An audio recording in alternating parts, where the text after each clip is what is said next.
కానీ ఇది చేసిరా, ఒక్కరోజేగా, రేపు రా చెప్తానన్నారు. ఆవిడ వెళ్ళింది. మర్నాడు వచ్చి పరమాచార్య స్వామి వారికి ఎదురుగుండా సాష్టాంగపడి, నాకు అర్థమైపోయింది సనాతన ధర్మం యొక్క గొప్పతనం ఏమిటో, సెలవు పుచ్చుకుంటున్నాను. షహబాష్ వెళ్ళి రమ్మన్నారు. ఆవిడ ఏమర్థమైంది ఆవిడికి? 24 గంటల్లో ఎంతమంది పిల్లలు పుట్టారో చూడ్డానికి వెళ్ళింది. 16 గదులు ఉన్నాయి, 4 ఏసీ గదులు, 4 ఏవో లగ్జరీ రూమ్స్, మిగిలినటువంటివేమో సామాన్యమైనటువంటి గదులు. ఇందులో ఏసీ రూమ్లో ఉన్నటువంటి వాళ్ళేమో మహదైశ్వర్యవంతులు. గవర్నమెంటు ఆ ప్రసూతి వైద్యానికి డబ్బు తిరిగి ఇచ్చేసేటటువంటి అధికారులేమో మధ్యతరగతి గదులు. రెక్కాడితే కానీ డొక్కాడనటువంటి వాళ్ళేమో సామాన్యమైనటువంటి గదులు. ఇందులో ఎవరెవరికి ఏ పిల్లాడు ఎప్పుడు పుట్టాడో, ఆడపిల్ల పుట్టిందెవరో, మగపిల్లాడు పుట్టిందెవరకో, 5 ఆడపిల్లల తర్వాత కూడా కొడుకు పుట్టలేదని ఏడుస్తున్న వాళ్ళకి మళ్ళీ పుట్టిన కూతురెవరో, 5 ఆడపిల్లల తర్వాత కొడుకు పుడితే పొంగిపోతున్న మహదైశ్వర్యవంతుడెవరో రాసుకుంది. గతంలో చేసుకున్న పుణ్యానికి గదు వాడు ఆ ఏసీ రూమ్లో ఎవరో కోటీశ్వరుడికి పుట్టాడు. గతంలో చేసుకున్న పుణ్యానికి కదు యద్ధ్రూభంగా ప్రమాణం స్థిరచర రచనాతారతమ్యే మురారే. ఇంకొకడేమో పాపం సామాన్యుడిగా పుట్టాడు. పుట్టడంలోనే ఇంత తేడా వచ్చేస్తే గత జన్మల సంస్కార బలం లేకుండా పునర్జన్మ ఎలా వచ్చింది? ఆవిడికి ప్రసూతి కేంద్రానికి వెళ్తే సనాతన ధర్మం యొక్క గొప్పతనం ఏమిటో అర్థమైపోయింది. అర్థమయ్యి ఆవిడ అమ్మ బాబు ఇది పరమాచార్య స్వామి వారంటే అని నమస్కారం చేసి వెళ్ళిపోయింది. కాబట్టి భవమృతి కారణములు చేసుకున్న కర్మలని బట్టి పుట్టడం మరణించడం ఉంటాయి. ఈమె చేసుకున్నది పుణ్యం కాబట్టి ఈమె బ్రతుకుతుంది. ఈ కంసుడు దురాత్ముడు కనుక ఎంత బ్రతుకుదామనుకున్నా చచ్చిపోయేవాడు చచ్చిపోయి తీరుతాడు. అష్టమ గర్భంలో చచ్చిపోతాడని శరీరం ఆనంది కాబట్టి వీడు అష్టమ గర్భానికే చచ్చిపోతాడు. వీడైతే ఏమిటో నేను ఇప్పుడు చంపేస్తాను అప్పుడు చంపేస్తాను అంటున్నాడు కానీ పిచ్చాడు తెలియదు. ఆఖరికి వచ్చి ఆ అష్టమ గర్భానికే చచ్చిపోతాడు వీడు. ఎందుకంటే పెద్దలు ఒక మాట చెప్తుంటారు. ఏదో ఒక ఆయన ఎప్పుడూ కూడా ఎవరైనా పెద్దలు ఏదైనా భవిష్యద్వాణి చెప్తే ఒప్పుకునేవాడు కాదు. ఓ రోజున ఊళ్ళోకి వచ్చాడు భవిష్యద్వాణి చెప్పి ఆయన. అందరూ వెళ్ళి చెప్పించుకుంటున్నారు. ఈయన ఎవరి మాట నమ్మడండి అన్నారు. ఆయన అన్నాడు, ఆ భవిష్యద్వాణి చెప్పి ఆయన, రేపు మిట్ట మధ్యాహ్నం 12 గంటలకి నువ్వు పాయసం తింటావు అన్నాడు. వీడు అన్నాడు కాబట్టి అది అబద్ధం అవ్వాలని ఆయన ఊరు విడిచిపెట్టి అరణ్యంలోకి వెళ్ళిపోయాడు. ఇప్పుడు ఎలా తింటాను నేను పాయసం? ఈయన వెళ్ళి ఓ చెట్టు కింద కూర్చున్నాడు. 11:30 అయింది. అటుగా వెడుతున్న బాటసారులందరూ మూటలు విప్పుకుని అన్నాలు తిందామని కూర్చున్నారు. కూర్చునేసరికి 11:12 అయింది. ఇంకా వాళ్ళు నోట్లో ముద్ద పెట్టుకుందాం అనుకుంటున్నారు. దారి దొంగలు వస్తున్నారన్నారు. వీళ్ళందరూ విప్పిన మూటలు విప్పినట్టు వదిలేసి పారిపోయారు. ఈయనొక్కడు మాత్రం అయ్యి బాబోయ్ ఇప్పుడు పారిపోవడం ఎందుకు, మనం 12 అయిపోతోంది, మనం ఎవ్వరికంటా పనకూడదని ఆ చెట్టే ఎక్కి పైన కూర్చున్నాడు. దొంగలు వచ్చారు. 5 నిమిషాలు తక్కువ 12 అయింది. ఒరే మంచి ఆకలి మీద ఉన్నాం, భలే ఉందిరా, అన్నీ పాయసాన్నాలే, ఒరే పాయసాన్నం మిగిలిందిరా తినేద్దాం అన్నారు. ఒరే ఆగండి, వాళ్ళు అన్నీ పట్టుకెళ్ళిన వాళ్ళు పాయసాన్నాలు ఎందుకు వదిలేశారా? మన్ని మట్టు పెట్టడానికి ఇందులో విషం కలిపి ఉంటాడు, ఇక్కడ ఎవడైనా ఉన్నాడేమో చూడండి, ముందు వాడికి పెట్టి చూద్దాం అన్నారు. ఖచ్చితంగా 12 అయింది. వాడిని దింపి నోట్లో పెట్టారు పాయసాన్ని. ఎందుకని వాడు పాయసం తప్ప ఏదైనా పెట్టండి, నేను తిన్న పాయసం తప్ప ఏదైనా పెట్టండి అంటున్నాడు. వీడికే పెట్టాలరా పాయసం అని ఖచ్చితంగా 12 పాయసం పెట్టారు. కాబట్టి కర్మవశమున భవమృతి కారణములు, చేసుకున్నవాడికి చేసుకున్నంత మహదేవా. కాబట్టి ఎలా తప్పించుకుంటాడు? కాబట్టి తప్పించుకోవడం కుదరదు. గడ్డిపరక కాలకుండా మిగిలింది, దూరంగా ఉన్న చెట్టు కాలిపోయింది. ఏమని చెప్పవలసి ఉంటుంది దానికి కారణం? కాబట్టి అదృష్టాదురదృష్టములనేటటువంటివి కేవలముగా చేసుకున్న కర్మని బట్టి ఉంటాయి. కాబట్టి నేను వీడితో ఇలా మాట్లాడతానని అప్పుడు అన్నాడు. ఈ జలజాక్షికి జన్మించడి శిశువు వలన తెగదని గగనవాణి పలికెననుచు నీ వలిగితివేని ఈ మృగాక్షికి కల కొమరుల చంపనిత్తు క్రమమున నీకు ఒక్కొక్కడిని పుట్టగానే పట్టుకొచ్చి నీకు ఇచ్చేస్తాను బావా. 8వ వాడిని కాదు, మొదటి పిల్లాడు పుట్టగానే ఇచ్చేస్తాను, చంపేసేయి. 8వ వాడు కదా నిన్ను చంపేదని 8వ వాడినే తీసుకొచ్చి ఇస్తాననుకోకు. ప్రతివాడిని ఇచ్చేస్తాను, ప్రతివాడిని చంపేయి. ఇంక నీకు భయం ఏమిటి? ఇంకా ఎందుకు చంపేస్తానంటావు నా భార్యని? కాబట్టి అలా చెయ్యి అంటే వాడు ఆలోచించాడు. ఓ ఇదేదో బాగానే ఉంది, ఒక్కొక్క పిల్లాడిని చంపేస్తే మనకు అగౌరవం కాదు, అలా చంపేద్దాం అనుకున్నాడు. అంటే తను బతకడం కోసం ఎంతమందినైనా చంపడానికి సిద్ధపడేటటువంటి లక్షణం. కానీ వీడుంటాడా? వీడు ఈ పాపాన్ని పట్టుకుని ఎడతాడంతే. కాబట్టి ఇప్పుడు ఇంటికి వెళ్ళిపోయాడు. అయితే నమ్మకం ఏమిటి వసుదేవుడు తీసుకొచ్చి ఇస్తాడని?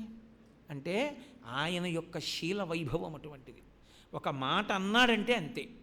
కాబట్టి దేవకీ వసుదేవులు వాళ్ళ అంతఃపురానికి వెళ్ళిపోయారు, కంసుడు తమ అంతఃపురానికి వెళ్ళిపోయాడు. మొట్టమొదటి పిల్లాడు పుట్టాడు. అందున కడుపున తనూభవుడు అంటారు. కడుపున పుట్టినటువంటి పిల్లవాడిని తీసుకెళ్ళి పుత్తిళ్లలో పిల్లవాడిని మావితో ఉన్నవాడిని పట్టుకెళ్ళి ఇచ్చేసి బావా చంపేసుకొని ఇంకొకటి ప్రాణం కోసమని ఇవ్వడం అంటే అది తేలిక విషయం కాదు. అందున మేనమామల ముద్దు మేలైన ముద్దు, మేనమామ చంపేయడం అంటే అది అంతకన్నా అసహ్యకరమైన విషయం. కాబట్టి ఇప్పుడు మొదటి పిల్లాడిని తీసుకెళ్ళి కంసుడికి ఇచ్చాడు. ఎలా ఇచ్చాడయా అన్నారు. పలికిన పలుకుల తిరుగక సొలయక వేసటయు లేక ఏ మాట ఇచ్చాడో ఆ మాటకి నిలబడడం ఒక్క వసుదేవుడికి తప్ప అన్యులకు సాధ్యం కాదు. ఆయన అంతటి సత్యసంధుడు. అందుకే లోకంలో ఎవ్వరూ చెయ్యలేనటువంటి పని, చెయ్యరాని పని చేసేసాడు. తన కడుపున పుట్టినటువంటి కొడుకుని పట్టుకెళ్ళి ఇచ్చేసాడు చంపేసుకోండి. సుతుల రిపులకున్ అలగక ఇచ్చిన ధీరుండిల వసుదేవుండు తక్క ఇతరులు కలరే. కొడుకుని చంపమని పట్టుకెళ్ళివ్వగలిగినటువంటి సత్యసంధుడు వసుదేవుడు తప్ప ఎవరైనా ఉంటారా? ఇస్తే ఆ పిల్లవాడిని చూశాడు కంసుడు.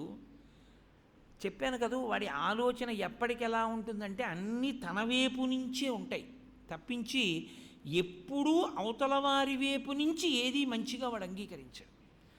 కాబట్టి ఏదో నాకు ఏమిటి ఇంత గంభీరమైన విషయంలోనే అలాంటి జ్ఞాపకం వస్తున్నాయి.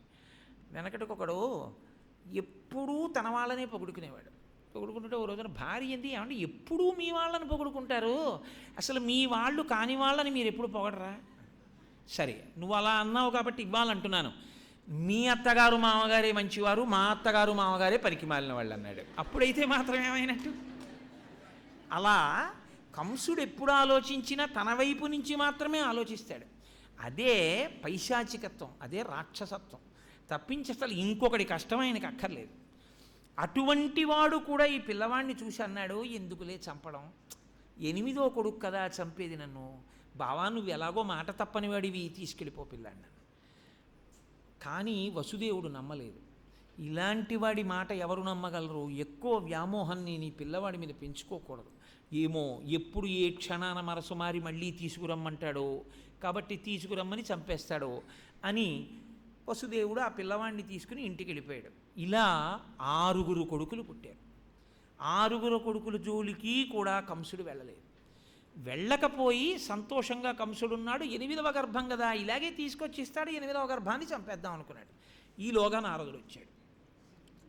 ఒకనాడు నారదుండొయ్యన కంసుని ఇంటికి చనుదించి ఏకతమున మందలోపలనున్న నందాదులను వారి భార్యలు పుత్రులు బాంధవులను దేవకి మొదలుగా గల తెరవులు వసుదేవుడాదిగా కల సర్వ యాదవులను సురలు కాని నిజము నరులు కారని పలికి కంసుండ నీవు రక్కసుడవనియు దేవమయుడు చక్రి దేవకీదేవికి పుత్రుడుగా జనించు ఈ భూతలంబును చెరుప పుట్టిన సకల దానవుల నెల్ల సంహరించునని తెలిపి చనియ దివికి. ఓ రోజున ఆయన వచ్చి అన్నాడు, నారదుడు ఇలా రెండోసారి మీతో మాట్లాడాలని పక్కకి తీసుకెళ్ళి అంతఃపురంలోకి. ఒకనాడు నారదుండొయ్యన కంసుని ఇంటికి చనుదించి ఏకతమున మందలోపలనున్న నందాదులను వారి భార్యలు పుత్రులు బాంధవులను దేవకి మొదలుగా గల తెరవలు వసుదేవుడాదిగా గల సర్వ యాదవులను వసుదేవుడు దేవకీదేవి నందుడు నందుని యొక్క భార్య ఆయన యొక్క పరివారము ఈ పశువులు ఆవులు ఇవి అన్నీ కూడా దేవతాంశలుగా వచ్చాయి. ఇవన్నీ కంసుడా పిచ్చాడా నిన్ను చంపడానికే వచ్చాయి. నీకు తెలియక 6 పిల్లలను వదిలేశావు. ఆ 6 పిల్లలు కూడా పెద్దవాళ్ళై నీ చావుకే కారణం అవరా? వాళ్ళని చంపద్దు, ఎందుకు వదిలేశావురా? వాళ్ళందరూ నీ వాళ్ళని నువ్వు అనుకుంటున్న వాళ్ళందరూ నిన్ను చంపడానికి వచ్చినటువంటి దేవతా స్వరూపాలే అని గుర్తుపెట్టుకో అని చెప్పి ఆయన వెళ్ళిపోయాడు. ఇది చెప్పగానే తల్లి తండ్రినైన తమ్ములన్నలనైన సఖులనైన బంధుజనులనైన రాజ్యకాంక్ష చేసి రాజులు చంపుదు రవని తరుచు జీవితార్థులగుచు అంటారు పోతన గారు. రాజ్యకాంక్షకి అలవాటు పడిపోయినవాడు గజ్జల మల్లారెడ్డి గారి మాటల్లో చెప్పాలంటే, అధికార కామినీ గాఢ పరిష్వంగమునందు చేరి ఆమె అధరామృతాన్ని త్రాగి మత్తిక్కి కైపెక్కి తైతక్కలాడేటటువంటి వాడు ఆ అధికారాన్ని నిలబెట్టుకోవడం కోసం ఎంతమందినైనా చంపేస్తాడు. కాబట్టి ఆ కంసుడు తల్లిని తండ్రిని అని కూడా చూడలేదు. ఉగ్రసేనుణ్ణి భార్యని తెచ్చి ఖైదులో పెట్టాడు, వసుదేవుణ్ణి దేవకీదేవిని కారాగారంలో పెట్టాడు, అందరినీ తీసుకొచ్చాడు, కారాగారంలో ఉంచాడు. తనే రాజ్యాన్ని పరిపాలిస్తున్నాను అని రాజుగా ప్రకటించుకున్నాడు. ఈ 6 పిల్లల్ని తీసుకురమ్మన్నాడు. తీసుకురమ్మని 6 పిల్లల్ని కాళ్ళు పట్టుకుని గిరగిరా తిప్పి అక్కడే ఉన్నటువంటి బండకేసి కొట్టాడు. 6 పిల్లలు వ్రక్కలైపోయారు. 6 చంపేశాడు. ఇప్పుడు మీకు వెంటనే ఒక అనుమానం వస్తుంది, నాకు తెలుసు. ఏమంటే నారదుడు అంటే మహానుభావుడు కదా, ఏదో 6 పిల్లలను వదిలేశాడు కంసుడు. పోని దేవతాంశలే అనుకోండి, కృష్ణావిర్భావం అయిన తర్వాత చంపడానికి తోడ్పడతారు కదా, వాళ్ళ దగ్గరికి వెళ్ళి వీళ్ళందరూ దేవశాంశలు కాబట్టి నువ్వు చంపకపోతే నిన్ను చంపుతారని చెప్పడం ఎందుకంటే నారదుడు అసలు అలా చెప్పడం అన్నది నారదుడి విషయంలో బాగుందా అని మనకు అనిపిస్తుంది. కానీ ఇక్కడే పరదేవత యొక్క వ్యూహం ఉంటుంది. ఆవిడ వ్యూహము ఎవ్వరికి ద్యోతకము కాదు. మనకి కొన్ని విషయాలు మాత్రమే తెలుస్తాయి. మనకన్నా బాగా మన నాన్నగారికి తెలుస్తాయి, నాన్నగారి కన్నా బాగా తాతగారికి తెలుస్తాయి, తాతగారి కన్నా బాగా ఊళ్ళో ఉన్న శతాధిక వృద్ధుడికి తెలుస్తాయి. అలాగే ఈ బ్రహ్మాండములు ఆవిర్భవించినప్పటి నుంచి జరిగినటువంటి విషయములన్నీ పరదేవతకి తెలుసు. ఆవిడ నడిపిస్తుంటుంది వ్యూహాన్ని. ఎందుచేత అంటే ఒకప్పుడు మరీచి ఊర్ణాదేవి అనబడేటటువంటి దంపతులు, ఋషి దంపతులు వాళ్ళకి 6 కొడుకులు, వాళ్ళని షడ్గర్భులు అంటారు. ఈ రహస్యాన్ని దేవీ భాగవతంలో చెప్పారు, భాగవతంలో లేదు ఇది. 6 పిల్లల్ని షడ్గర్భులు అంటారు. వాళ్ళు ఒకసారి బ్రహ్మలోకానికి వెళ్ళారు. వాళ్ళు ఒక ప్రత్యేకమైన కారణానికి బ్రహ్మగారిని చూసి ఒక వెకిలి నవ్వు నవ్వారు. నవ్వితే, ఇంత మహాతపస్సులై బ్రహ్మలోకానికి వచ్చి నన్ను చూసి నవ్వారు కనుక మీరు 6 రాక్షసయోనుల యందు జన్మించెదరుగాక అని శపించారు బ్రహ్మగారు. వాళ్ళు 6 వెళ్ళి కాలనేమి అనబడేటటువంటి ఒక రాక్షసుని యొక్క కడుపున పుట్టారు. కంసుని యొక్క పూర్వజన్మ కాలనేమి. ఈ కాలనేమి కడుపున పుట్టి ఈ 6 శరీరం విడిచిపెట్టేశారు. విడిచిపెట్టి తరువాతి జన్మలో హిరణ్యకశిపుడికి కొడుకులుగా పుట్టారు. పుట్టి హిరణ్యకశిపుని కన్నా ముందు వెళ్ళి బ్రహ్మగారి గురించి తపస్సు చేశారు. బ్రహ్మగారు చాలా సంతోషించి, ఒరే ఒకప్పుడు శపించాను కానీ మీరు ఇప్పుడు చాలా మర్యాద కలిగిన వాళ్ళు అయ్యారా, మీకేం కావాలన్నాడు. వాళ్ళు ఏదో దేవతల వలన ఋషుల వలన అలా మాకేం మరణం రాకూడదు అని కోరుకున్నారు. తథాస్తు అన్నాడు ఆయన. వీళ్ళు వెళ్ళి సంతోషంగా హిరణ్యకశిపుడికి చెప్పారు, నాన్నగారు తపస్సు చేశామండి, ఇలా మృత్యువు కొంతమంది వల్ల లేకుండా వరం పొందామన్నాడు. ఆయనకి కోపం వచ్చింది.